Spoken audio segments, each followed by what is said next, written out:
All right. Hope you are doing well today. We are getting ready to do a little live stream here with Fantasy Grounds, and we got a game tonight in the Mummy's Mask 1. We're gonna make a little cover for. Whoops, let's do that. That's even better. Yeah, first we're going to make a little cover for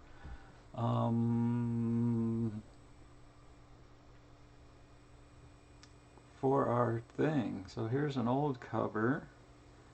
So let me share this with you. Here we go. A little Photoshop action here. I'll just take this layer and duplicate it. No. Deleted it. Take this layer and duplicate it, and then we'll hide it, and then we'll retext it. Game prep, Pathfinder 1E, Mummy's Mask. I don't remember which part this is, but that's it. Actually, we'll probably just take all of this off for the thing. Yeah, that looks good. So we don't even want that at all. We can delete that layer. Take our Fantasy Grounds logo. Yep, we'll make that layer. We'll move that up a little bit. Move it over away from my beautiful face. There, that looks great. BSDM here. We are doing a role player game. Let's Control-Shift-S, export this. OBS cover, wrong thing, Control-Alt-Shift-S, there we go. Save this as OBS cover. Oh, I got so many folders. Where to go? Evo Dynamic Company, is that where it is? General Evo D Gamer, nope, it's probably in marketing.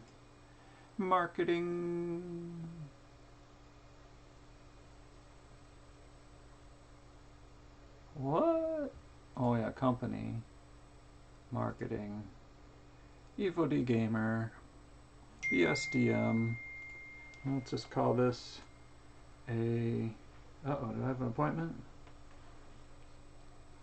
Oh, I'm getting sick and tired of Zoom invites to things I have not signed up for.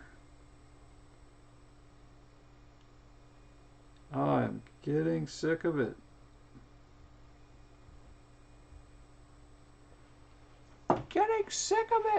So this OBS game prep. Let's save that. And now let's try and get it in here. Well, it'd be fun to throw some music on here too, wouldn't it? So working in, well, I can show you this. Maybe, if I can click and drag it over there. Okay, we'll put this in the middle third. Does that work up here? Yeah. There you go. Woo! Isn't that cool? I love that. I love how that works. So what we're going to do is we're going to take this scene here and we're going to rename it. Rename it the splash screen. We're going to drag it up to the top. And then we're going to add an image, and we'll call this one Fantasy Grounds PF1 Game Prep. So we'll click OK, we'll browse, we'll find that image we just made. Evo Dynamic, Company, Marketing, Evo D Gamer, OBS, Element OBS, Game Prep. Beautiful, look at that. The unload image when it's not showing. Apply alpha in linear space. Okay. And that's it. That's ready to go. So now when we start, there'll be no sound on that page. It might be fun to put like some, what do you call it? Some background music. Oh, we need to fix that. That's not filling up the page. There we go. Now I'll send it to you. Let's try this. We'll send it to you and then you won't be able to hear me.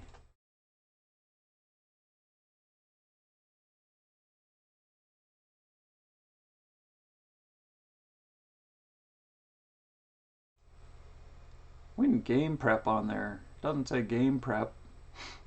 Well, let's go back to Photoshop. And where's the one we hid that's empty?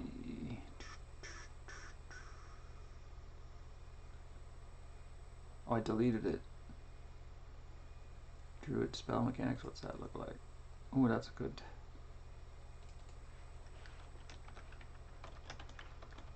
Game prep. Looks good. Let's grab the logo again. Move that down and over. Actually, let's move the game prep down and over. And move the Fantasy Grounds up. This Fantasy Grounds is awesome. Let's see, we can Control T that.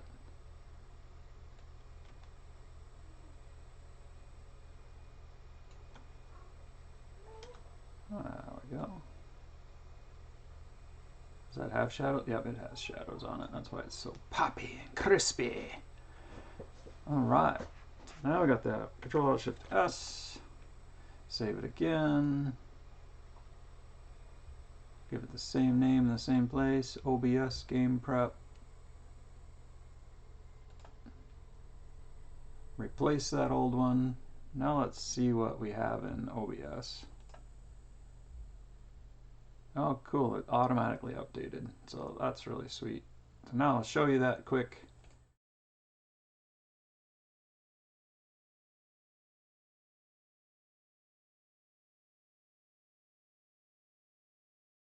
So I was over on that other screen going, ooh, look at that.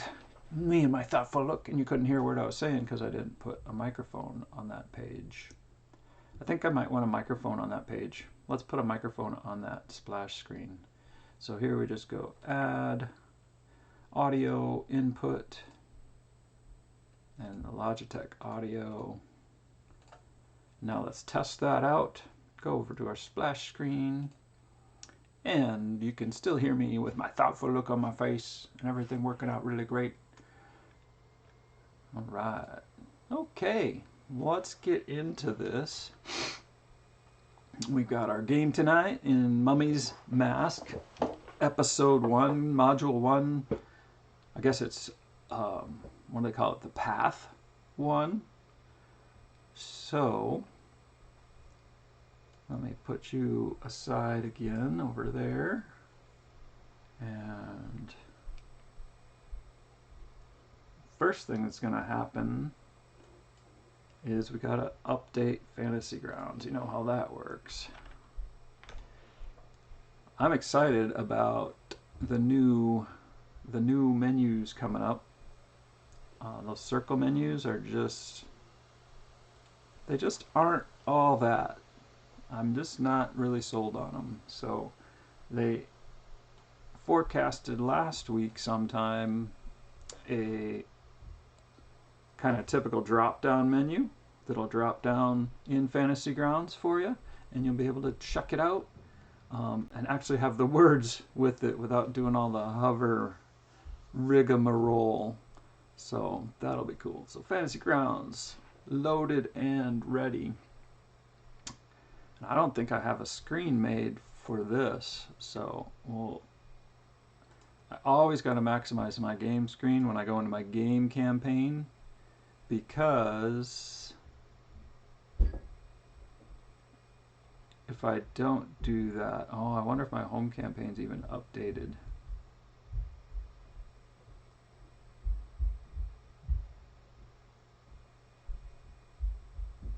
I don't think so.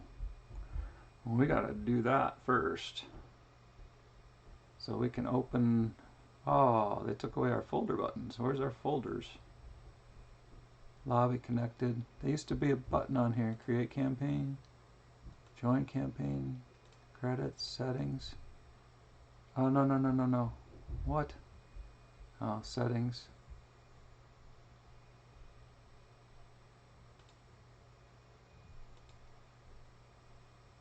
App directory, data directory. No, we aren't doing it. Cancel, cancel.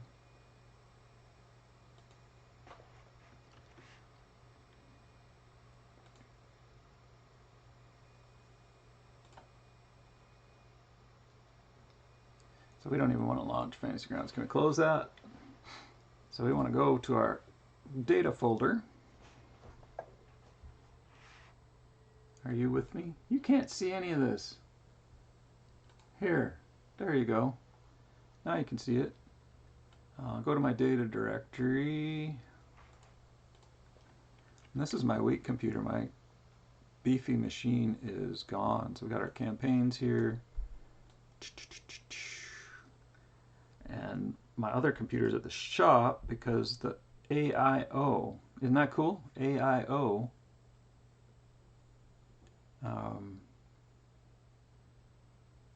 is broken. It was like, and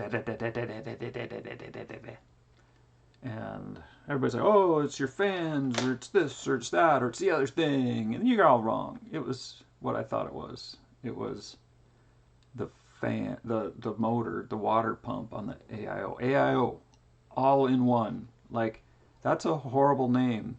And the computer guy's like, oh yeah, they'll know what it is. You just search AIO when it comes up. And they were right. Because, I don't know, AIO for me could be something with skis, something with mountain bike, something with a pocket knife. But AIO comes up as a water cooler. And my machine's a couple years old, but it's got an i9 18 core and 96 gigabytes of memory.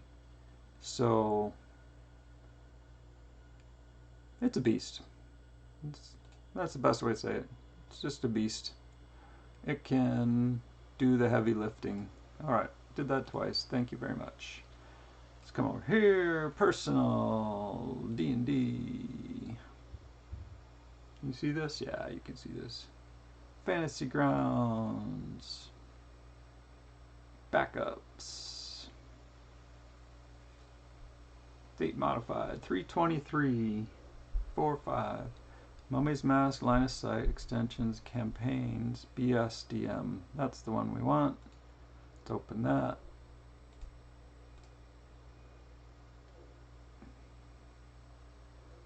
Let's download that from the interwebs. Well, let's bring that over here. That should be good to go. And then I can work on the line of sight if I have time this weekend. We found one map that we didn't do right or something, so we got to check that out for Smiteworks and deliver that. So got this, got that. Oh, aren't those cherry blossoms beautiful? Let's go back into Fantasy Grounds, and then we're gonna have to create a scene for y'all. So load campaign. I got the biggest screen of the century. You're only looking at the middle 1/3 of my screen. It's cool. But if I load my actual campaign here, we'll just turn this off for now so people don't jump in and start it up. I got stuff spread out across the whole screen, so it's really wicked sweet. 49 inches of massive goodness. But we're going to have to tidy that up in here because we don't have everything we need. So we're going to make a new scene. We'll make it a full width screen.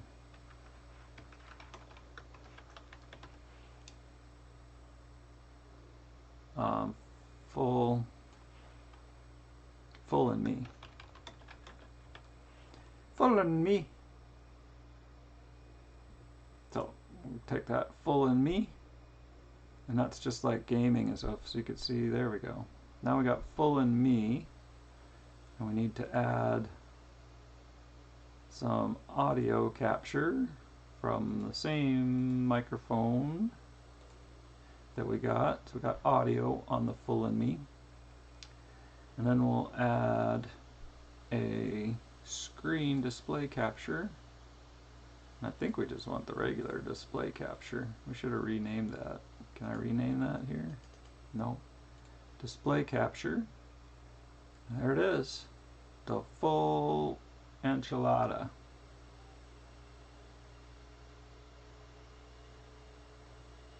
And then we want to shrink that up. So just shrink that up. I don't know how much it pays to show you the whole screen. There's half the screen. There's more than half the screen. There's the whole screen. The whole enchilada.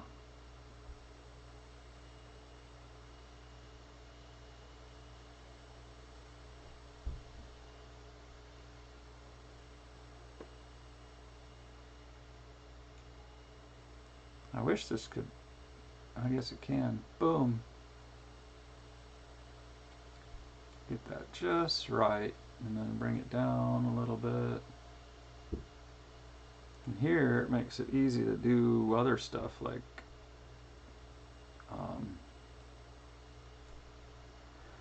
you got all this room on the bottom and the top to stick other stuff in. So we will add me. So we'll add the camera. Oh, cancel.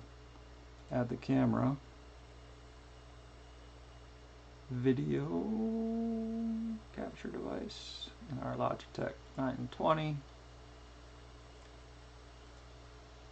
Awesome, there's me. It's me you're looking for.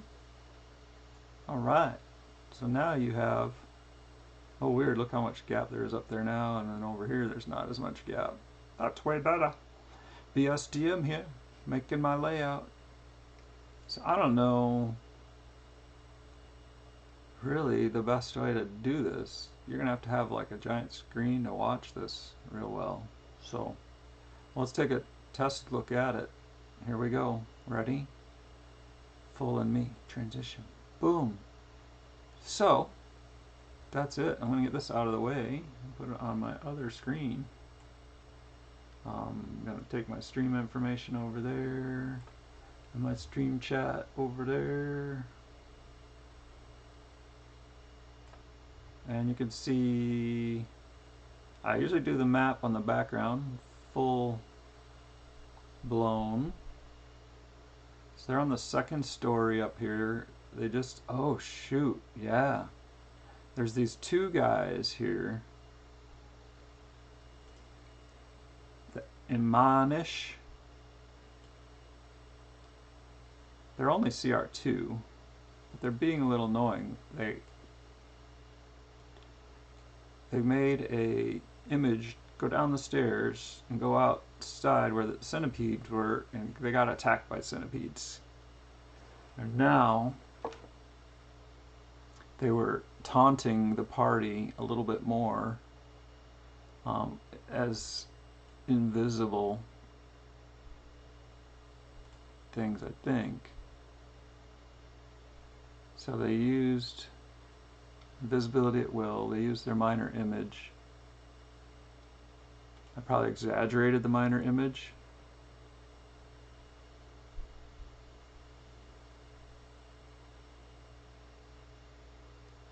Oh, so they can make some sounds. Like villagers or something. Silent acts as like silent image with some sounds. Had a saving throw, will, disbelief if interacted with.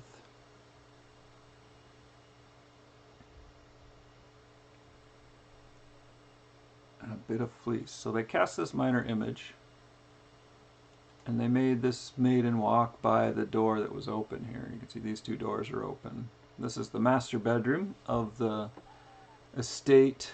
Oh, what's it called? The House of Pentheru. Pentheru Estate. And I think they've done all the rooms up here and downstairs. They used up Imanish 14.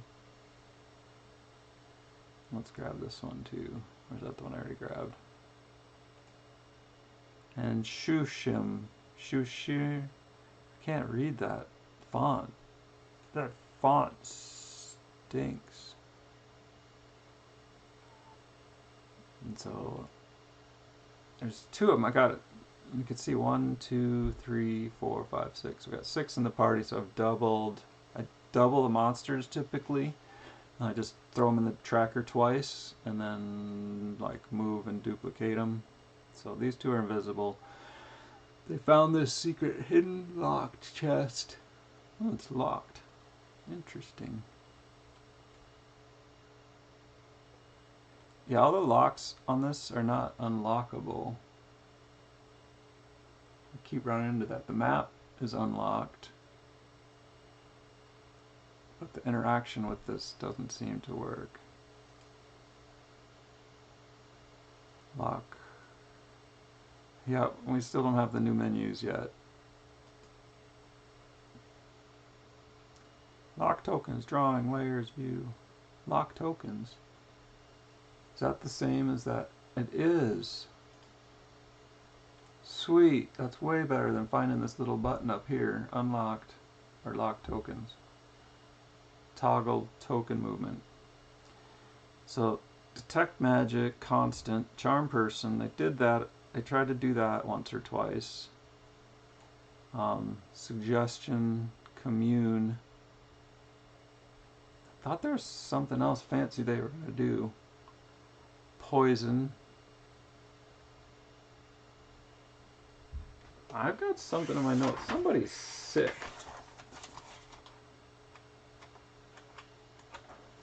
Ah, my notebook. This is like my journal for real life. And then on the left page I just write notes that don't get captured into my computer.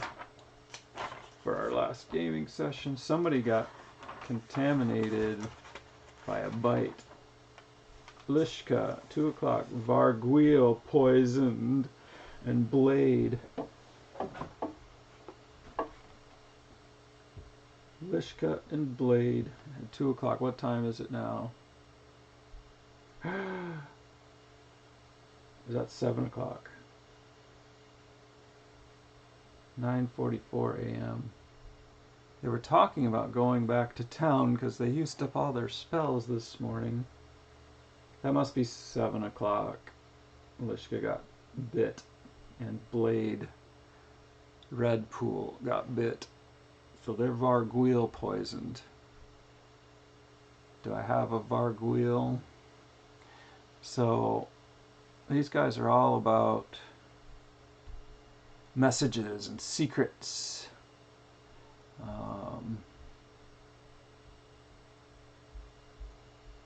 They really want to know what's going on. Corrupt and control. These Doru divs created heads that were down in the dining room that attacked the party, which was pretty funny. I don't think... What was I thinking they were doing? I should have took notes. I didn't take notes last time like I usually do.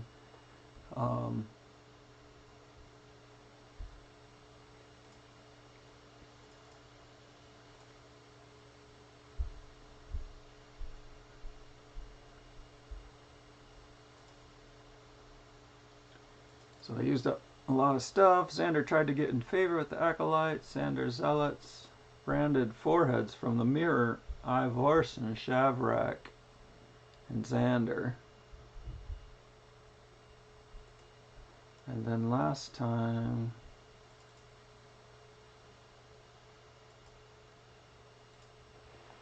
Lishka and Blade are Varguil poisoned.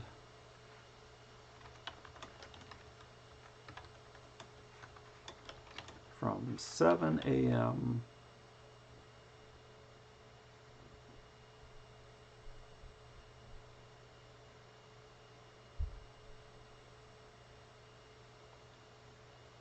on this date.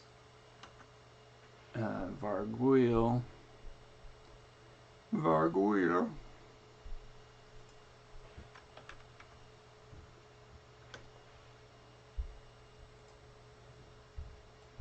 Let's see what the danger of a Varguil is. A kiss. Begins a terrible transformation that changes the creature into Varguil within 24 hours. Often much sooner. Roll 1d6 separately for each phase of the transformation. For a period of 1 to 6 hours, all the victim's hair falls out. Within another, the ears grow into leathery wings, and the teeth become long, pointed fangs.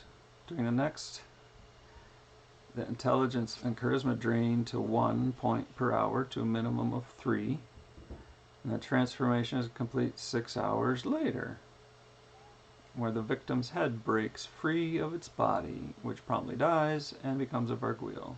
The transformation process is paused by sunlight or any light spell of 3rd or higher level, but stopping the transformation remove disease or similar effect. The transformation is a disease effect. The save is Constitution based and includes a +4 racial bonus.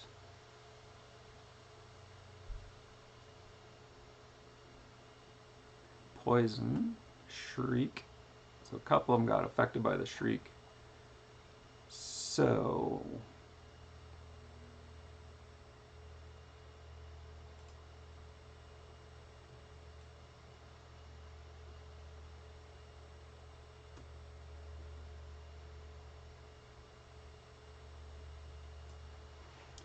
copy that, throw it in our notes. Youch.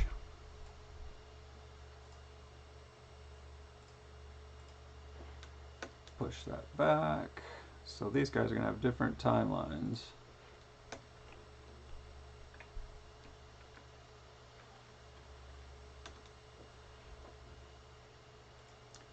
So Lishka, 7 a.m.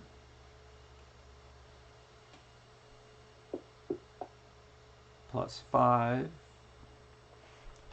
makes it noon. Noon. Okay, hair. Noon.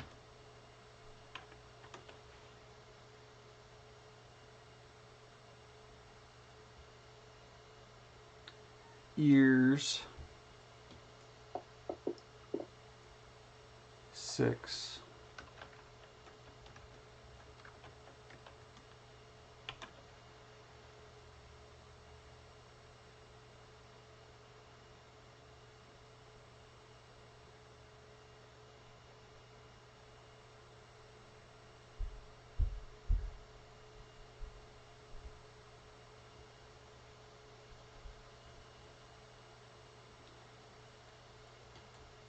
Intelligence and charisma drain 6.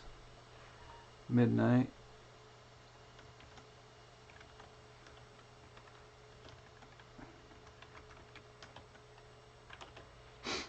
And then head separation 2 a.m. Head dead 2 a.m. Alright, Blade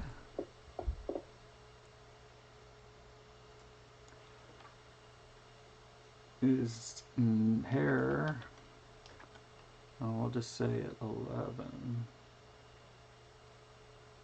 7. What is it now? 9:44. 10 o'clock. Years.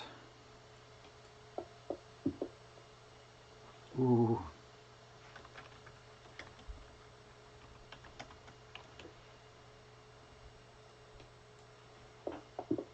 Ooh.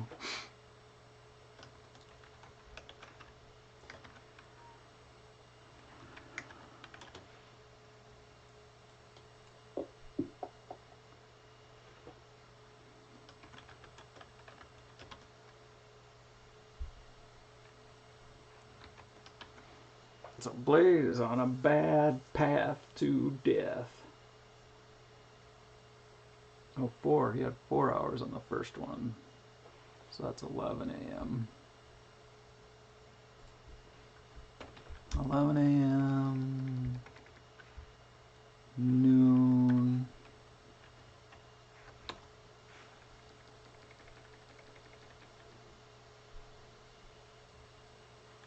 Two p.m.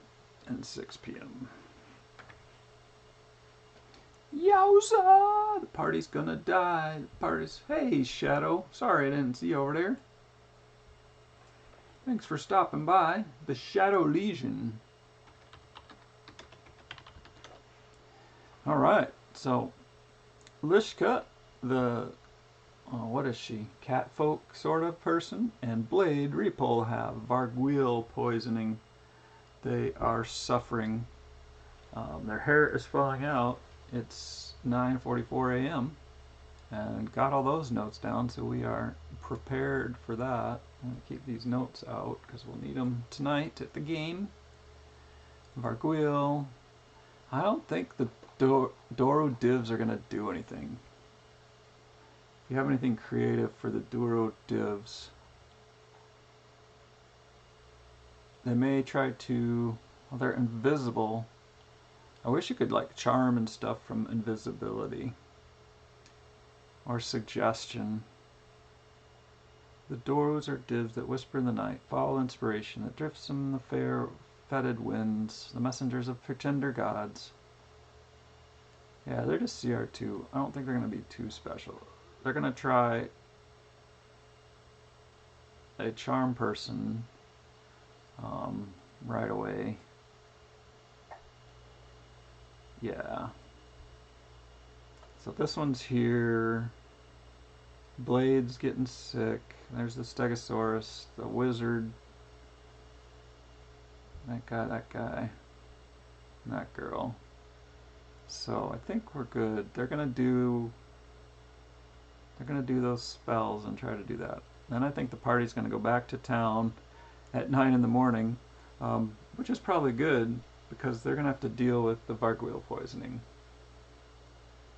They're level 2 and they've searched all this stuff. Can I clear these? Clear death tokens. I don't remember how to do that. Okay, so they've done this whole level. And then the House of Penthru, second floor, the House of Penthru. Let's look at that. So they're being haunted. The haunts are kind of fun. I've never played enacted out haunts. So they've searched all these rooms. This is where the Varguil, or not the Varguils, the Duro divs created floating heads flying around and messed with them. They're just so weak. Out here, that ghost came down, or not ghost, that image came out and attracted them out here where there are 2 giant centipedes that racked on the party. So they have not searched this side of everything out here. There's a few skeletons and stuff. Beep, beep. And then they haven't gone down to the mausoleum. So I need to get ready for the mausoleum a little bit. And they're going back to town. What's in the mausoleum? No monsters there. And then we have the crypt level. 1, 2, 3, 4, 5 pins in the mausoleum level, or the crypt level below the mausoleum. Very dark and stormy night. So when they get to the bottom of the stairs, there's the Undershrine, is now the lair of an adherer. Looks like mummy, but not mummy. Encounter with the adherer. Let's just make that 2 while we're doing game prep.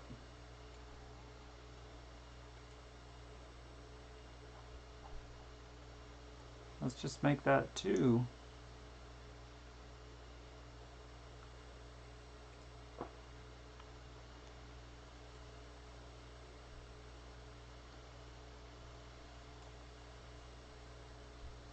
All right.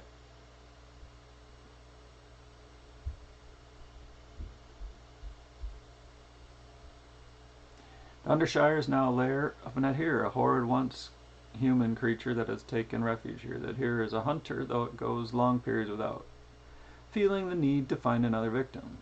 It is all but impossible for the most of the creatures inhabiting this estate to harm the adherer because of its significant damage reduction. So those that are aware of the creature's presence tend to leave it alone.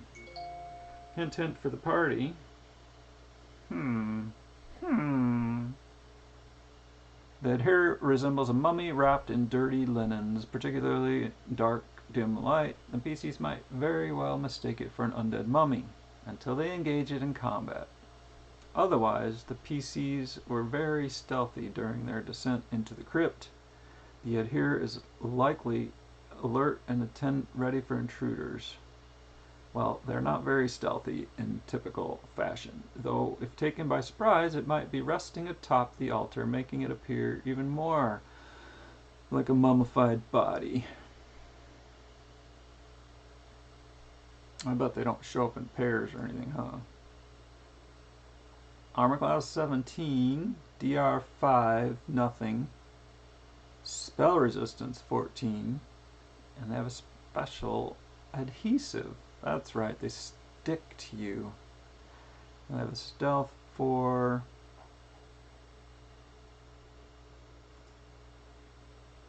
A weapon that strikes an adherer becomes stuck fast to the creature's adhesive flesh unless the wielder success on a reflex save.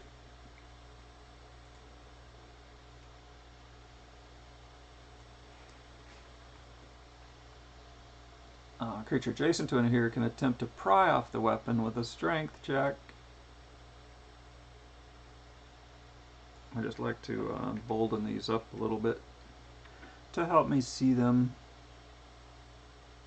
They're really good at grappling. It can attempt to grapple a foe as a free action.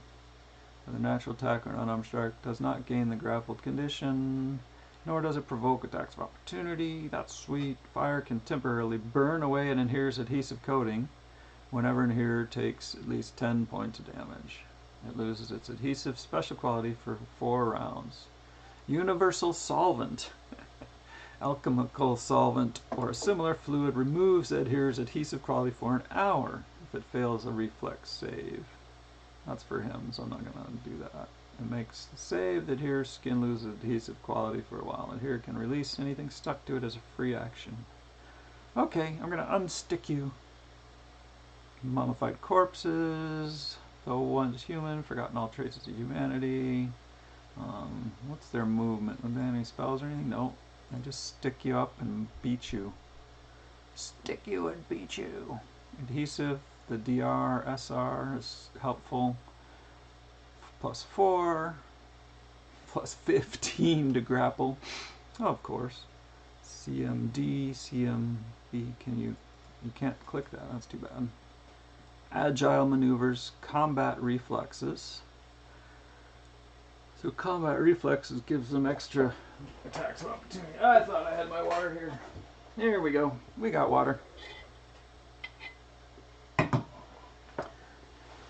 Are you out there, Shadow Legion? Or did you just stop by and move on? game prep is kind of boring. We don't stream our game yet, but I've been thinking about it. Just haven't gone there yet. So why would these guys grab you? Oh, they grab the weapons. So grabbing the weapons sounds good. So they wouldn't grab. They would grab your weapons. So you can't use them, and then they just start slamming you. Kind of weak slams, but they are second level, so ready for this encounter. That'll be good. Actually, I'm going to put you up here. How's that? Is that better?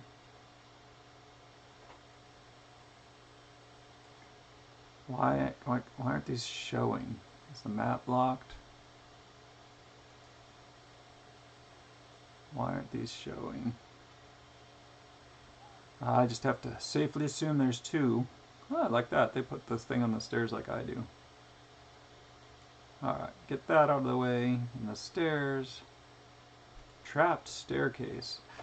A rather ingenious mechanisms built into the staircase. Although the trap's triggers at the top of the stairs, it does function until weight is applied to the bottom step. This arms the trap but does not trigger it. The trigger is actually the top step. Once the trap is armed, any weight on the top step causes spikes to emerge from the walls on either side of the stairs. The would-be thieves would arm the trap as they descended into the tomb, only to trigger it as they tried to exit. I remember this. Many ancient Osirian trap designers believed it was better to prevent thieves from escaping rather than attempt to forbid their entry. A hidden bypass switch is in B28 that temporarily deactivates the trap. CR3, stabbing staircase. What's the... Oh, come on, don't you have details? Oh, there it is. Perception.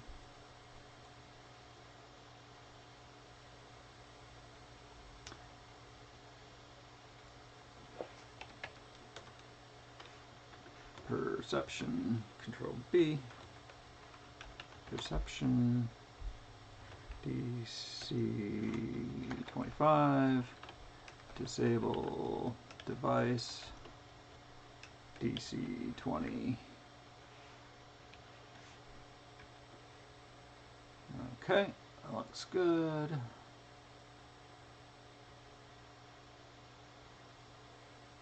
And the spikes do some damage. All targets on the staircase. 1d8 plus 2 times 3 on a crit. Oh, this is cool. Oh, this is cool.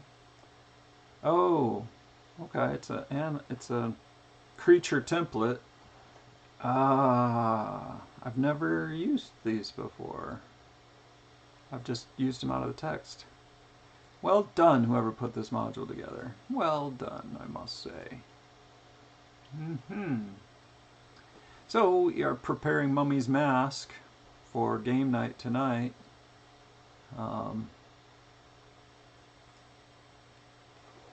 We are in search part. We're in module 1, search part 2. They're searching different parts of the city, of the half-dead city. There in this chamber is cool. The walls and ceilings are tiled with stone, but the floor is hard-packed earth, giving an unfinished quality. This large stone table rests against the western wall, flanked by 2 large bass urns. A flight of steps ascends to the south. Oh, I hate that.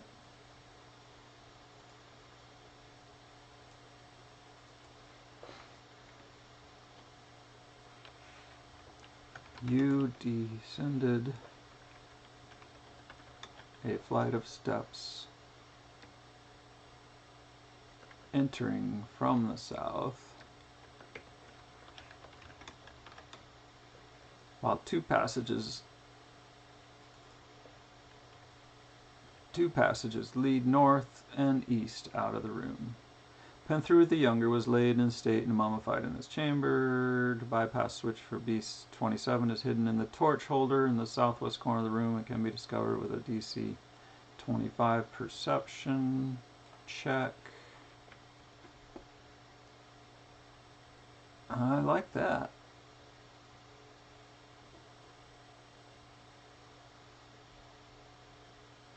The brass urns weigh 200 pounds. We want to take the brass urns. Yeah, I remember the time they had a wolf running around with like 50,000. I'm going to bring this over here. Oh, is this going to disappear if I click on this? Yeah. Oops.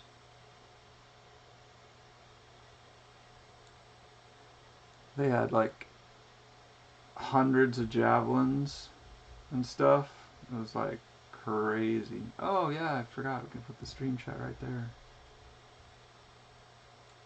The stream info right there. Yeah, they had like, let's just say the wolf looked like a porcupine. It had so much stuff on him. Not much to say there. I hear squeaks nearby. Unfinished crypt. Oh yeah, the undead house cats. An earthy scent fills this large chamber. The ceiling is of tile stone, but the ground is bare earth. Stone benches are set against the east and west walls, and torch holders in the corners on either side of a wide doorway to the west. The beginnings of several shallow, rough passages have started along the eastern wall and in the southwest corner, but the excavations are incomplete, ending in earth and rubble after only a few feet. At the south end of the room, a short, wide flight of steps descends the stone of devil doors. This crypt was intended to be used by Penthru's family for generations to come. When the plague of madness struck Wati, however, the work on the crypt has halted, as Penthru the Younger was the only person ever interred here. A swarm of undead cats called Ubashki lurks in the unfinished southwestern passage. As the servants round up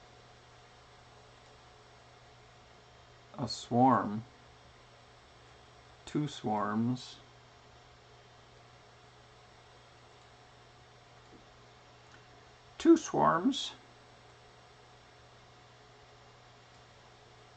oh, they're big.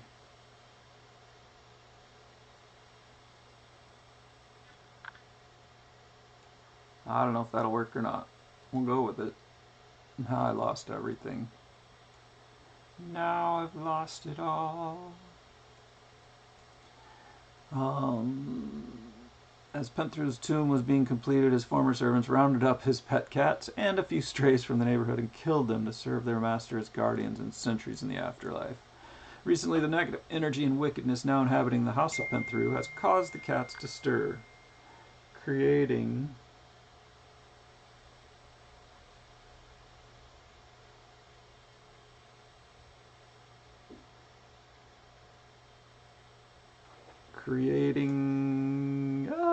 interruption. We got kids, man. We got important kids.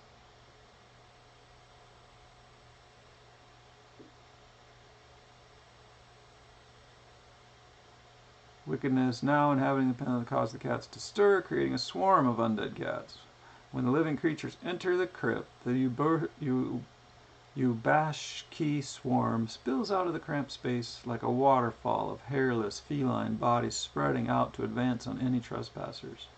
They fight until destroyed. So what are their stats? Swarm, attack +7, distraction, disease, half damage from weapons, swarm traits, immune undead traits, lightning reflexes, weapon finesse, climb, spells none, notes, disease,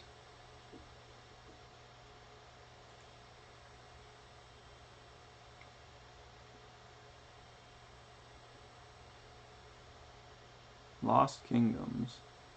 Alright, Fortitude DC 13, 1d3 days, frequency once per day, effect 1d2 strength damage and 1d2 wisdom damage. Cure with 2 consecutive saves. A creature afflicted by Ubashki fever develops unsightly splotches on sores all over his body that persist until the disease is cured. It's charisma based. Ubashki swarm. Easy save, but it's there. Alright, unfinished crypt, Ubashki swarm, updated with numbers for the pain and suffering of the party. And do these doors open? Yes. The locked doors haven't been opening in this module, whoever set it up. And here we go to Penthru's tomb. Let's take a quick break here, and we'll be right back.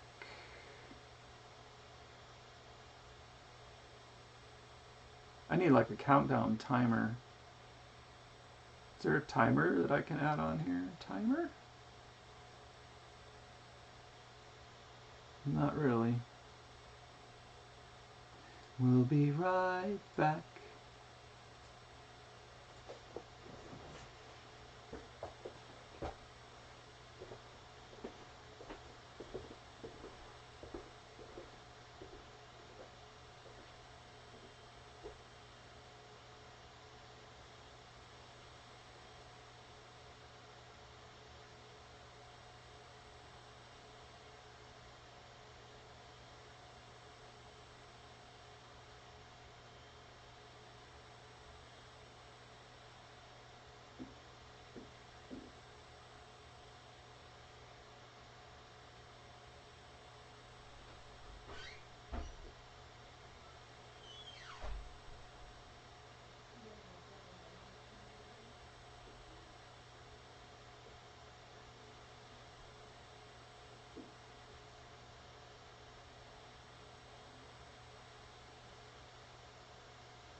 And we're right back.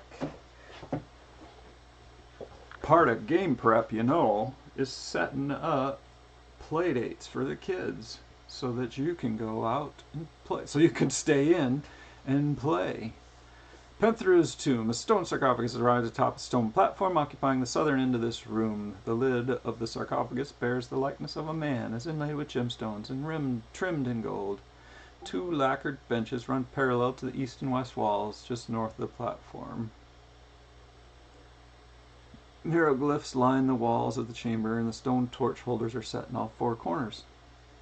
This is the tomb of Penthru the Younger, the only member of the family to be interred in the family crypt, where he has rested undisturbed for over 2 millennia.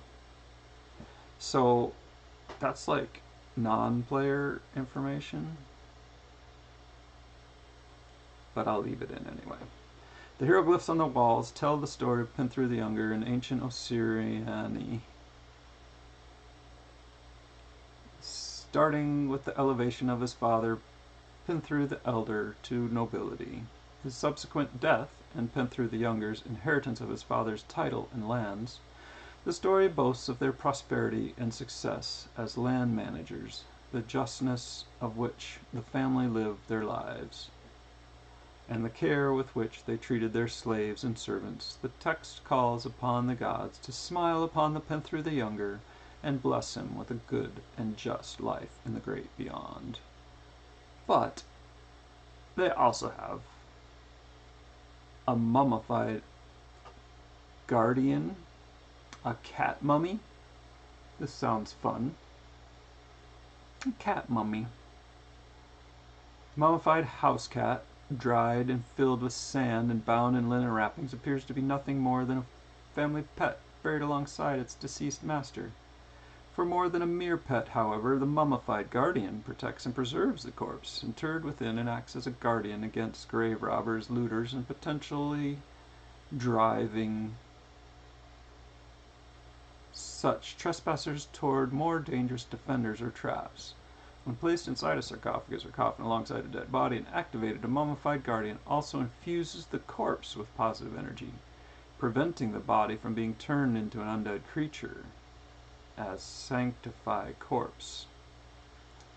In addition, the mummified guardian also creates a magical ward around the sarcophagus containing it. If the sarcophagus is open after the mummified guardian is placed inside, any creature with 5 hit dice or fewer within 20 feet of the open sarcophagus is overcome by a feeling of dread. It must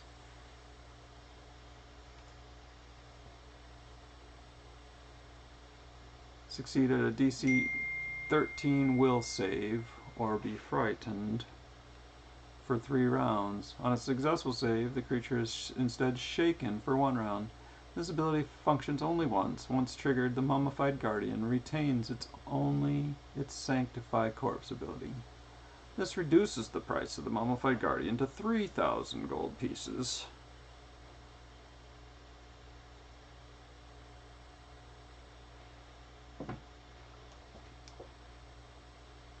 If the sarcophagus containing the mummified guardian is placed in an area or room with multiple paths of egress, the owner may designate one general direction an affected target must take if it flees, as long as the chosen direction does not require the target to move any closer to the guardian. After moving in the designated direction for 1 round, the target behaves as normal. For the frightened condition, the mummified guardian must be placed inside a sarcophagus, coffin, or otherwise container with the dead body to function.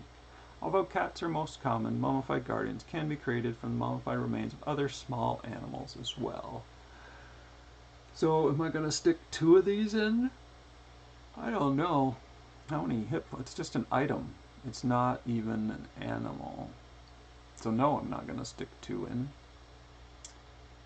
Mummified guardian. Kind of cool.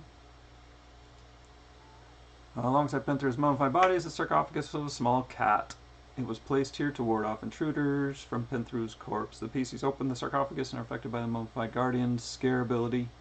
Beside the mummified guardian, the sarcophagus also contains Pinthru's gold funerary mask, worth 150 gold pieces, and a gold and turquoise scarab pendant worth 50 gold pieces. In addition, several small semi-precious stones worth a total of 40 gold pieces can be pried off the sarcophagus. If the gold true is salvaged, it's worth 10 gold pieces. What a pain. Let's scratch all the gold off of it. If the PCs are interested in submitting a report on the site to the priests of Pharasma, the hieroglyphs adorn this room provide a good overview of who the original occupants of the estate were, and are sufficient to satisfy the Pharismans, but many other clues can also be found in the house itself. Story ward. If the PCs visit the majority of the locations within the house and grounds, award more points for the House of Pinthru. Nice. I like it. Do you like it like that? Never takes a good idea to pry off stuff in D&D. Yeah, but it's 10 gold pieces, man. I noticed in PF2, a gold piece is worth much more. Great to see you, Drake. I keep wanting to see your shows, but they're always when I'm playing with the kids and stuff. Alright, so that is our game prep. I think we're set. They're never going to get this far. They may go back to town because it's 9:30 in the morning and they've already exhausted their spells searching the lower layer of the House of Penthru and the upper layer of the House of Penthru, which we were talking about early in the stream. And I think we're in pretty good shape for tonight's gaming session. How long was this stream? 1 hour. I am also, tomorrow, doing a beginner box of Pathfinder 2. The local crowd wanted D&D 5 or Pathfinder 2. And I kind of sat on the fence and kind of let them vote a little bit. And they were kind of non-committal, but one of the people wanted Pathfinder 2, so I went and read that quick and did it up. How do I remove these? Can't remember. Oh, I bet it's one of these things up here, isn't it? Remove death markers. Clear death markers. I found it. Yep, right up there. Clear death markers. I'm waiting for Drake. The new right-click menu is going to be like square with words, which I think will be much faster and easier to use than that circle one. Other interesting thing is Lishka and Blade have Varguil poisoning, which comes out in the next couple hours. I need to start out the day with hair falling out, and then their ears growing into wings, and then their intelligence and charisma just dropping, and then their head pops off. Remove disease. I better check that out quick before I cancel the rest of this. Remove disease.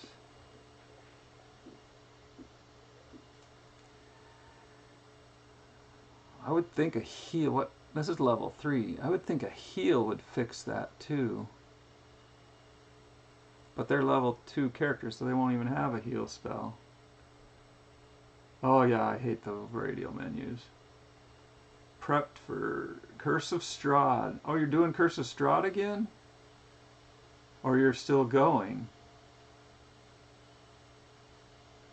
I think when we finish this campaign through all 6, the whole campaign path, I think I'll do Curse of Strahd with my party and introduce them to... I have a really great set of players. Introduce them to D&D 5e. They all sourced out of D&D 3.5 or 3. But yeah, I'm excited about that. I played D&D, AD&D, Ravenloft when I was in middle school, high school, with my DM, and I actually bought the module from him because I just loved the maps. The maps were just so fascinating to me. And I cut out, like, piece by piece, 1-inch grid pieces to lay down on the table and build it out. Never got to use them all back in that version, but these tools are way better for mapping and stuff. I'm not sure what I'm going to do with my party tomorrow, the introductory Pathfinder. I don't have the box. I only have the Fantasy Grounds, but I did buy the PDFs, so I think I'm going to print little pieces of the map and lay them on the table instead of using my foam Black Magic Craft maps. So heal spell should fix that, but they're never going to have level 6 spells yet, level 5 spells yet. So cure disease. Does the cleric even have... Where's the cleric? There he is. Does my cleric have... Can you see this at all, Drake? Is this way too small, or should I just box the middle third? I'm not sure. Action spells 0, 1, 2, 3. Oh, he just has those boxed up for prep. So, cure disease. They got to get out of here. Cure disease. They got to run before these guys turn into dead Varguils. Well, I guess the Varguil's not dead. Dead bodies in Varguils. Yeah, that's what I thought. How is this? Is this any better? That's got to be a lot better.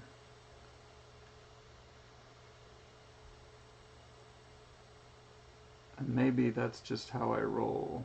I think it is how I roll.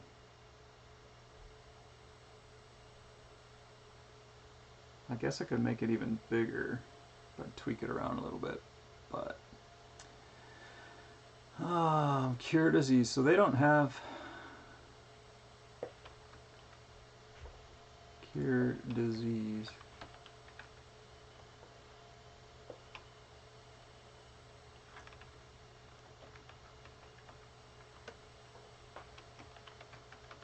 What don't I know how to spell? Remove disease.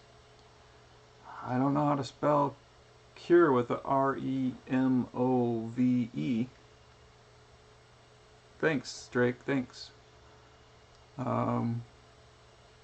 Third level cleric, they're not going to get this. So they have to go back to town. They're going to have to go back to the town of Wati, right here. Go back to the temple and see the temple priest to get that cure. So if they're going to do that at the Grand Mausoleum, we need to grab our story. Oh, I wonder if I have...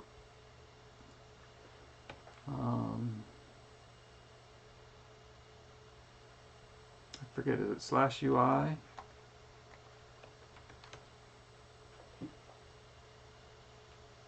How do I check it? Scale UI, that's what it is.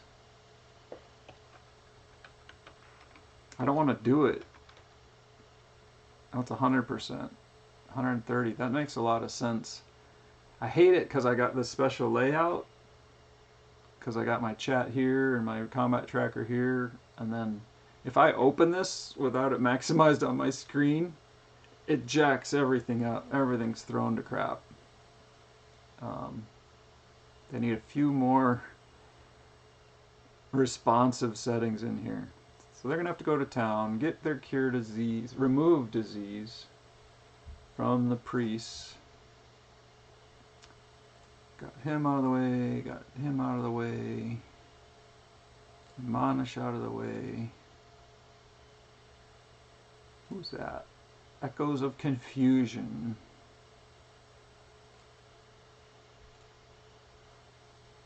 Okay, so in the city, so we're in the middle of the House of Penthru, and then this is looks like the fun one, the Sanctum of the Erudite Eye. Yeah, you got a lot of planning with Fantasy Grounds and OBS, but I'm thinking of streaming, and this is streaming. Oh, but I'm not on Zoom with my players. This is my weak computer, so I'm like trying to stream from that computer when I'm playing on the other computer would be really fun to do. But I don't know. That would make the power computer run Fantasy Grounds and the other run OBS, and then I've got some cords and hooks to get it to work, sorta. I don't even know if my party wants to do it, but my friend Drake, he's cool and he does it. 2 machines, yuck. Yeah. I got it working once, but then I changed and did something different, and so it would take another hour to get it set up again. Alright, if they go back to town, how much...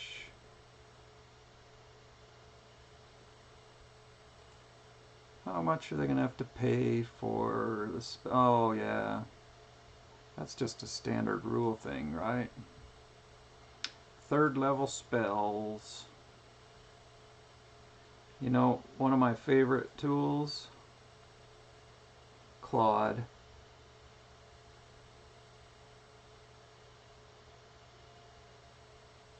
Just DM for a streamer.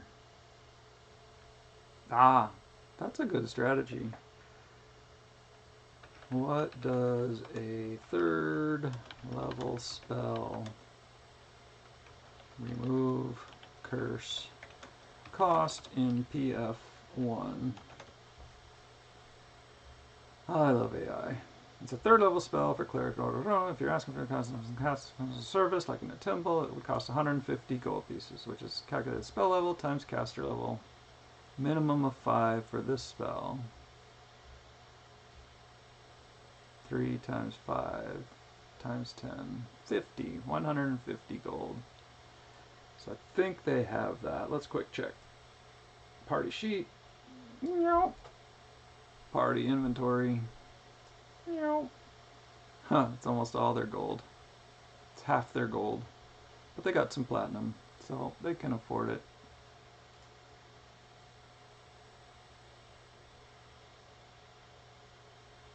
I just need to play with a GM. And then I can do a streamer. Requested roles. That's my newest favorite plugin.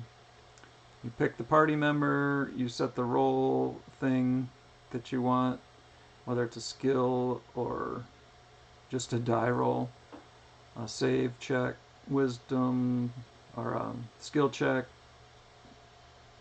save check, just a die, set the DC, ask for initiative, and it just sends out a request to all the characters. Do your requested role. It's really handy.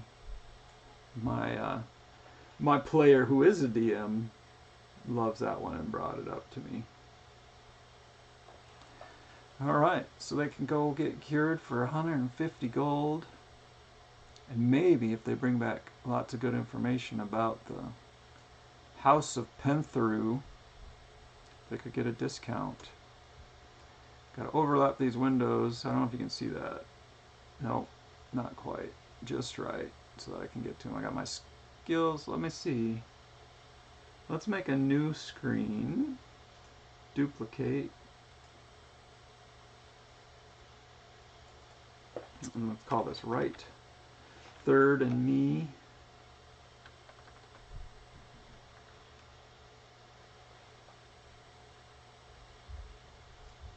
And rename that.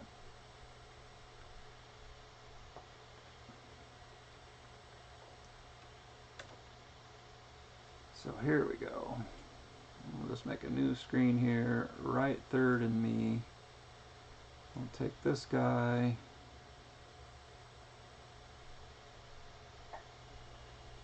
And we'll go Alt shift that over, bring this over, bring this back here. I'm going to go max screen so I can get this just right. Sorry, folks. We can go here. There we go. Right, third, and me. Set this up. Go all the way to the right third. There we go. And I need something in the right third to see what it is. Alright, here we go. Go over there. Claude will put you in the right third. 1, 2, third. There we go. Now we'll set up Fantasy Grounds to just cover Claude. Alt. Right third and me.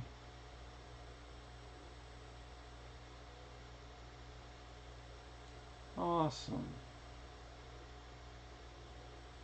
Yeah, they don't need to see the menu bar at the bottom of the page. Let's make that a little bit bigger. Nice. And transition that to the right third and me. Sweet.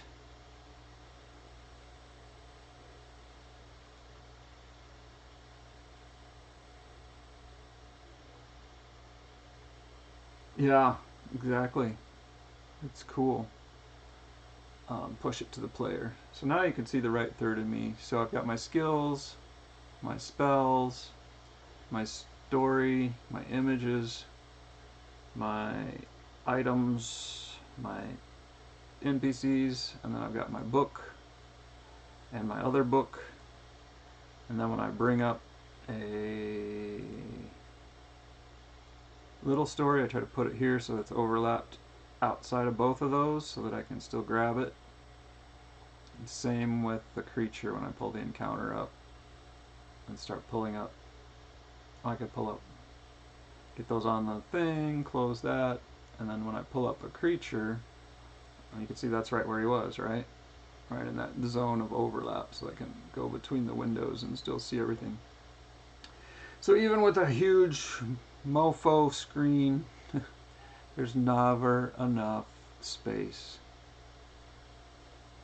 And then on the left third, I just have all my modifiers, my effects, my party sheet, my calendar, my character sheets, all outlined over there. I'm going to bring this over here because we're going to use that later today. That's our calendar notes. Calendar, character. Oh, he's widened up. Oh, they need to fix this. I don't remember which plugin it is, but the hero points. Oops, I gotta show that over here, don't I? The hero points are like jacked in the latest updates. Use hero point. So then the characters forget to use them, which is fine by me. We do have a pretty good story. I'm not one of those rules lawyers, though one of my players is. I just say, sorry, we're making the story flow and making me have fun so that everybody has fun. Alright, let's go back to middle third. I think I'm done with this game prep, and we are going to switch. I gotta chop up the map for the beginner box. I think I'll do a new live stream for that in just a few minutes. Hey Sneaky, are you going live on Twitch? Minimize the sidebar one more just to make the pictures and try to memorize them by the art. So far I am okay at finding stuff. Hover for the win. Minimize the sidebar one more. Oh. Yep. Bam! There's a little more.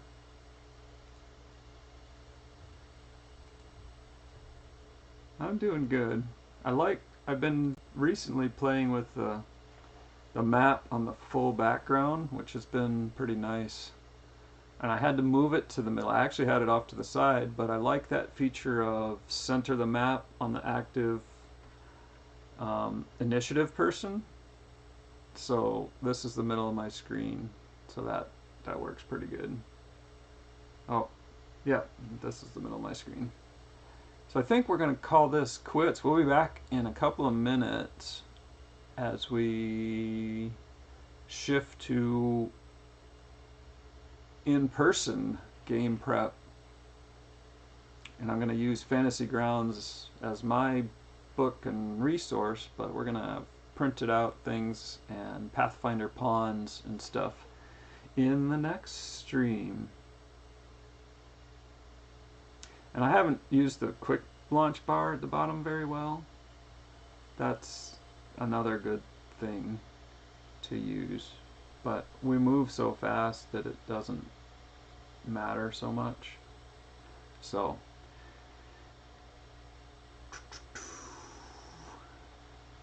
let's see. There we go. Hey guys, thanks for joining me, Evo D Gamer, BSDM, when I'm playing a role-playing game. And it was a pleasure sharing with you all the spoilers for tonight's gaming session with BSDM in the Mummy's Mask Part 2 on Fantasy Grounds. Thank you all for stopping by and blessing me with your presence. We'll be back in about 5 or 10 minutes with a new stream on prepping for Pathfinder 2 Beginner Box. You be blessed.